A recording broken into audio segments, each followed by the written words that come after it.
ಕೇಂದ್ರ ಸರ್ಕಾರದಿಂದ ಸಬ್ಸಿಡಿ ಮೇಲೆ ರೈತರಿಗೆ ಕಡಿಮೆ ಬೆಲೆಗೆ ವಿತರಣೆ ಆಗುವ ಯೂರಿಯಾ ರಸಗೊಬ್ಬರ ಅಕ್ರಮವಾಗಿ ಕಳ್ಳಸಂತೆಯಲ್ಲಿ ಮಾರಾಟ ಮಾಡುತ್ತಿರುವ ಕಾಂಗ್ರೆಸ್ ಸರ್ಕಾರದ ಏಜೆಂಟ್ ಮೇಲೆ ಕಾನೂನು ಕ್ರಮ ಆಗಬೇಕು ಎಂದು ಬಿಜೆಪಿ ರೈತ ಮೋರ್ಚಾದ ಗ್ರಾಮಾಂತರ ಜಿಲ್ಲೆ ಅಧ್ಯಕ್ಷರಾದ ಬಸವರಾಜ ಮಾಲಿಪಾಟೀಲ್ ಅವರು ತಿಳಿಸಿದ್ದಾರೆ. ನಗರದ ಪತ್ರಿಕಾಭವನದಲ್ಲಿ ನಡೆದ ಸುದ್ದಿಗೋಷ್ಠಿಯಲ್ಲಿ ಮಾತನಾಡಿದ ಅವರು, ಕಲಬುರಗಿ ನಗರದ ಕಪ್ನೂರ್ ಇಂಡಸ್ಟ್ರಿಯಲ್ ಏರಿಯಾ ಅಟೋರ್ ಪ್ಯಾಲೇಸ್ ತಾಮಿಲ್ ಗೋದಾಮಿನಲ್ಲಿ ಸಿಕ್ಕಿರುವ ಕೇಂದ್ರ ಸರ್ಕಾರದಿಂದ ಸಬ್ಸಿಡಿ ಮೇಲೆ ರೈತರಿಗೆ ಕಡಿಮೆ ಬೆಲೆಯಲ್ಲಿ ವಿತರಣೆ ಆಗುವ ಯೂರಿಯಾ ರಸಗೊಬ್ಬರ ತುಂಬಿರುವ ಚೀಲಗಳನ್ನು ಅಕ್ರಮವಾಗಿ ಸುಮಾರು 65 ಮೆಟ್ರಿಕ್ ಟನ್ ಸಂಗ್ರಹಣೆ ಮಾಡಿದ್ದು, ಅವುಗಳನ್ನು ಬೇರೆ ಚೀಲದಲ್ಲಿ ತುಂಬಿ ಹೆಚ್ಚಿನ ಬೆಲೆಗೆ ಮಾರಾಟ ಮಾಡುತ್ತಿರುವ ಕಾಂಗ್ರೆಸ್ ಸರ್ಕಾರದ ಏಜೆಂಟ್ಗಳ ವಿರುದ್ಧ ನಿಷ್ಪಕ್ಷಪಾತ ತನಿಖೆ ನಡೆಸಿ ತಪ್ಪಿತಸ್ಥರ ಮೇಲೆ ಸೂಕ್ತ ಕಾನೂನು ಕ್ರಮ ಕೈಗೊಳ್ಳುವಂತೆ ಈ ಮೂಲಕ ಆಗ್ರಹಿಸಿದರು.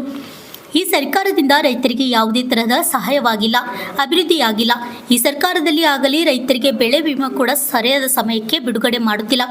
ಮಳೆ ಬಾರದೆ ಸಂಕಷ್ಟದಲ್ಲಿರುವ ರೈತ ಸಮುದಾಯಕ್ಕೆ ನೆರವಾಗುವ ನಿಟ್ಟಿನಲ್ಲಿ ಕಲಬುರಗಿ ಜಿಲ್ಲೆಯನ್ನು ಬರಗಾಲ ಪೀಡಿತ ಜಿಲ್ಲೆಯಿಂದ ಘೋಷಣೆ ಮಾಡಬೇಕೆಂದು ಆಗ್ರಹಿಸಿದರು. ಈ ಸಂದರ್ಭದಲ್ಲಿ ಶರಣಪ್ಪ ತಳವಾರ್, ಸಹ ಪ್ರಭಾರಿ ಕಲಬುರಗಿ ವಿಭಾಗ, ಷಣ್ಮುಖಪ್ಪ ಸಿರ್ಬಂಡಿ, ಪ್ರಧಾನ ಕಾರ್ಯದರ್ಶಿ ರೈತ ಮೋರ್ಚಾ ಕಲಬುರಗಿ, ಸುರೇಶ್ ರಾಥೋಡ್, ಪ್ರಧಾನ ಕಾರ್ಯದರ್ಶಿ ರೈತ ಮೋರ್ಚಾ ಕಲಬುರಗಿ, ನಾರಾಯಣರಾವ್ ಕುಲಕರ್ಣಿ, ಉಪಾಧ್ಯಕ್ಷರು ಜಿಲ್ಲಾ ರೈತ ಮೋರ್ಚಾ ಕಲಬುರಗಿ, ಅಮೃತ್ ಬೀಬರ್ನಾಣಿ, ಉಪಾಧ್ಯಕ್ಷರು ಜಿಲ್ಲಾ ರೈತ ಮೋರ್ಚಾ ಕಲಬುರಗಿ, ನಿಜಲಿಂಗಪ್ಪ, ಉಪಾಧ್ಯಕ್ಷರು ಜಿಲ್ಲಾ ರೈತ ಮೋರ್ಚಾ ಕಲಬುರಗಿ, ಅಯ್ಯಣ್ಣ ದೇಸಾಯಿ, ಕಾರ್ಯದರ್ಶಿ ಜಿಲ್ಲಾ ರೈತ ಮೋರ್ಚಾ ಕಲಬುರಗಿ, ವಿಜಯಕುಮಾರ್ ಮಾಡ್ಗಿ, ಕಾರ್ಯದರ್ಶಿ ಜಿಲ್ಲಾ ರೈತ ಮೋರ್ಚಾ ಕಲಬುರಗಿ ಹಾಜರಿದ್ದರು. Bureau report, RJ32 Kannada news, Kalaburagi. ಮಾಡ್ತಿರೋಂಥ ವಿಷಯ, ಮೊನ್ನೆ ರವಿವಾರ ಅಂದರೆ 23ನೇ ತಾರೀಕು 23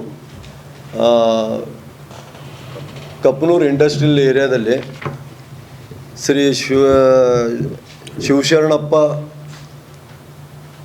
ಅಟ್ಟೂರ್ ಅವರ ಒಂದು ಗೋಡಾನ್ನಲ್ಲಿ ಸುಮಾರು 65 ಮೆಟ್ರಿಕ್ ಟನ್ ಯೂರಿಯಾ, ರೈತರಿಗೆ ಕೊಡೋಂಥ ಯೂರಿಯಾ, ಸಬ್ಸಿಡಿಯಲ್ಲಿ ರೈತರಿಗೆ ಕೊಡೋಂಥ ಯೂರಿಯಾ, ಅದನ್ನು ಈ ಸಬ್ಸಿಡಿ ಬ್ಯಾಗಿಂದ ಅವರು ಇಂಡಸ್ಟ್ರಿಯಲ್ ಯೂಸ್ ಅಂತೇಳಿ ಒಂದು ಬಿಳಿ ಬ್ಯಾಗ್ನಾಗ ಅದನ್ನು ಶಿಫ್ಟ್ ಮಾಡಿ ಟ್ರಾನ್ಸ್ಫರ್ ಮಾಡಿ ಇವತ್ತು ಕಾಳಸಂತೆಯಲ್ಲಿ ಮಾರಾಟ ಮಾಡಿದಂತಹ ಅಬ್ದುಲ್ ಅಜೀಜ್ ಸನ್ ಆಫ್ ತಾಜುದ್ದೀನ್ ಬಿಡಿ ಅವ್ರ ಸುಮಾರು ಏನಿಲ್ಲ ತಂದರು ಒಂದು 1200ರಿಂದ 1500 ಬ್ಯಾಗ್ ಇವತ್ತು ಏನು ಮಾಡಿದ್ದಾರೆ ನೋಡ್ರಿ, ಅದನ್ನು ಟ್ರಾನ್ಸ್ಫರ್ ಮಾಡಿ ರೈತರಿಗೆ ಬರುವಂಥದ್ದು ಅವ್ರ ಕಾಳಸಂತೆ ಇಂಡಸ್ಟ್ರಿಯಲ್ ಯೂಸ್ ಅಂತ ಹೇಳಿಕೆಸಿಂದ ಇವತ್ತು ಮಾಡಿದಂಥದ್ದು.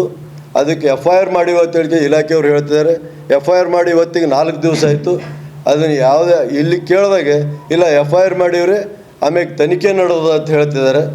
ಇದು ನಮಗೆ ಮೇಲ್ನೋಟಕ್ಕೆ ಏನು ಅನ್ನಿಸ್ತದೆ ಅಂತಂದರೆ, ಇದು ಬರೀ ಒಬ್ಬ ಅಬ್ದುಲ್ ಅಜೀಜ್ ಮಾಡಿದ್ದಲ್ಲ, ಸುಮಾರು ಗುಲ್ಬರ್ಗದ ಇಂಥ ಸಾಕಷ್ಟು ಇವತ್ತು ನಮಗೆ ರೈತರಿಗೆ ಗೊಬ್ಬರ ಇಲ್ಲ ಅಂತ ಹೇಳಿಕೆಸಿಂದ ನಾವು ಬಿತ್ತಣಿಗೆ ಟೈಮಿಗೆ ಸಾಕಷ್ಟು ಇವತ್ತು ರೈತರು ಪರದಾಡಿ ಇವತ್ತು ಮುಂಜಾನೆ ಸಾಯಂಕಾಲವರೆಗೆ ಕ್ಯೂ ನಿಂತು 1-2 ಚೀಲ ತೊಗೊಂಡು ಅವರು ತಮ್ಮ ಒಕ್ಕಲ್ತನ ಮಾಡುವಂಥ ಸಮಯದಾಗ ಇವ್ರಿಗೆ 65 ಟನ್ 70 ಟನ್ ಅವರು ಇವತ್ತು ಕಾಳಸಂತೆದಾಗ ಮಾರಾಟ ಮಾಡ್ತಾರಂತಂದರೆ ಇದ್ರ ಹಿಂದೆ ಇಲಾಖೆ ಮತ್ತು ನಮ್ಮ ಪ್ರಭಾವಿ ರಾಜಕಾರಣಿಗಳು ಕೈವಾಡ ಅದಂತ ಹೇಳಿಕೆ ಸ್ಪಷ್ಟ ಅನ್ನಿಸ್ತದೆ.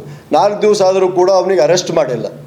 ನಾವು ಅದೇ ಹೇಳ್ತಾ ಇರೋದು ಅವ್ರಿಗೆ, ಇಲಾಖೆಯವರಿಗೆ, ನೀವು ಅವನಿಗೆ ಇಮಿಡಿಯೇಟ್ ಅರೆಸ್ಟ್ ಮಾಡಿಸ್ರಿ. ಆಮ್ಯಾಗ ಅವ್ನಿಗೆ ಅರೆಸ್ಟ್ ಮಾಡಿದ್ರೆ ಇನ್ನೂ ಇಂಥವು ಎಷ್ಟು ಜನ ಅದು ಗೊತ್ತಾಗ್ತದೆ ಅಂತಂದ್ರೆ ಅವ್ರು ಇಲ್ಲ ನಾವು FIR ಮಾಡಿವಿ ಹೇಳಿ ಕೈ ತೊಳ್ಕೊತಿದ್ದಾರೆ.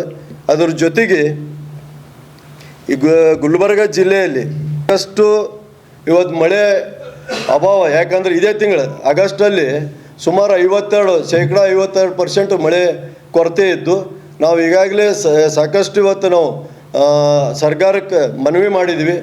ಆಮೇಲೆ ನಾವು DC ಅವ್ರ ಮುಖಾಂತರ ಈಗಾಗಲೇ ಎಲ್ಲ ನಾವು ಮಂಡಲಿಂದ ನಾವು ಪ್ರತಿಭಟನೆ ಮಾಡಿ ಆ ಬರಗಾಲ ಘೋಷಣೆ ಮಾಡಿರಿ ಜಿಲ್ಲಾ ಅಂತ ಹೇಳಿದ್ರು ಕೂಡ ಯಾರೂ ಈ ಕಡೆ ಇದು ಮಾಡ್ತಾ ಇಲ್ಲ.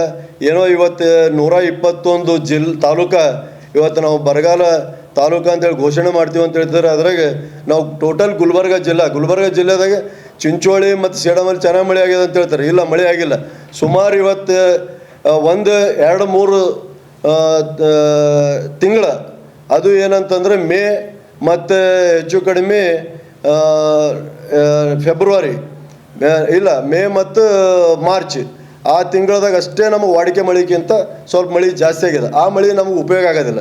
ಯಾಕಂದ್ರೆ ರೈತರ ಒಕ್ಕಲ್ತನ ನಾವು ಬಿತ್ತನೆ ಸ್ಟಾರ್ಟ್ ಮಾಡೋದು ಜೂನ್ನಿಂದ. ನಮಗೆ ಜೂನ್ನಿಂದ ಮಳೆ ಏನು ಬರ್ತದೆ ಅದು ಮಳೆ ಅಷ್ಟೇ ನಮಗೆ ಉಪಯೋಗ ಆಗ್ತದೆ. ಅದು ಹಿಂದಿಂದು ನಮ್ಮ ವಾಡಿಕೆ ಮಳೆ ಈ ಜೂನಿಂದ ಜೂನ್, ಜುಲೈ, ಆಗಸ್ಟ್ ಸುಮಾರು ನಮಗೆ ಏನಿಲ್ಲ ಅಂತಂದರೂ ಅರ್ಧಕ್ಕಿಂತ ಕಡಿಮೆ ಮಳೆ ಇದ್ದು ಯಾವುದೇ ಬೆಳೆ ಇಲ್ಲ. ಈಗ ನಾವು ನೋಡ್ತಾ ಇದ್ದೀವಿ ಇವತ್ತು ಸುಮಾರು ಏನಿಲ್ಲ ಅಂತಂದರೂ ನಮ್ಮ ಬೆಳೆ ಇವತ್ತು 2-3 ತಿಂಗಳು ಬೆಳೆ ಇರಬೇಕಾಗಿತ್ತು. ಕೇವಲ 1-1.5 ತಿಂಗಳ ಜುಲೈ ಎಂಡ್ ನಾವು ಬಿತ್ತಿದ್ದು. ಅದು ಗೇಣ ಒಂದು ಸುಮಾರು ಏನಿಲ್ಲ ಒಂದು ಅಡಿಗಿಂತ ಎತ್ತರ ಬೆಳೆದಿಲ್ಲ, ವೆಜಿಟೇಟಿವ್ ಗ್ರೋತ್ ಆಗೋದಿಲ್ಲ. ಹೀಗಾಗಿ ನಾವೇನು ಹೇಳ್ತಾ ಇದ್ದೀವಿ ಅಂದರೆ ಪೂರಾ ಗುಲ್ಬರ್ಗ ಜಿಲ್ಲೆನೇ ಬರಗಾಲ ಜಿಲ್ಲೆ ಅಂತೇಳಿ ಘೋಷಣೆ ಮಾಡಬೇಕು. ಬರಗಾಲ ಕಾಮಗಾರಿ ಶುರು ಮಾಡಬೇಕು. ದನಕರುಗಳಿಗೆ ನೀರು ಮತ್ತು ಮೇವಿಂದು ಎಲ್ಲನೂ ಅವ್ರ ವ್ಯವಸ್ಥೆ ಮಾಡಬೇಕಂತೇಳಿ ಇವತ್ತು ಜಿಲ್ಲಾಡಳಿತಕ್ಕೆ ನಾವು ಆಗ್ರಹ ಮಾಡ್ತಾ ಇದ್ದೀವಿ. ಈಗ ಮೇನ್ ನಮಗೆ ಏನಂತ ಇವತ್ತು ನಾವು ಪತ್ರಿಕಾಗೋಷ್ಠಿ ಮಾಡಿದ್ದು, ನಾವು ಈ ಗೊಬ್ಬರ ಕಾಳಸಂತೆಯಲ್ಲಿ ಮಾರುವಂಥ ಅಬ್ದುಲ್ ಅಜೀಜ್ ಅವನಿಗೆ ಇಮಿಡಿಯೇಟ್ ಅರೆಸ್ಟ್ ಮಾಡಬೇಕು. ಮಾಡಲಿಲ್ಲ ಅಂತಂದರೆ ನಾವು ಮುಂಬರೋ ದಿನದಾಗ ನಾವು DC ಆಫೀಸಲ್ಲಿ ಆಮೇಲೆ ಮತ್ತು ನಾವು ಇದು ಅಗ್ರಿಕಲ್ಚರ್ ಆಫೀಸ್, ನಾವು ಜಂಟಿ ಕೃಷಿ ನಿರ್ದೇಶಕರ ಆಫೀಸ್ ನಾವು ಘೆರಾವ್ ಮಾಡ್ತೀವಿ ಅಂತೇಳಿ ಈ ಸುದ್ದಿಗೋಷ್ಠಿ ಮುಖಾಂತರ ನಾನು ಹೇಳಕ್ಕೆ ಬಯಸ್ತಾ ಇದ್ದೀನಿ.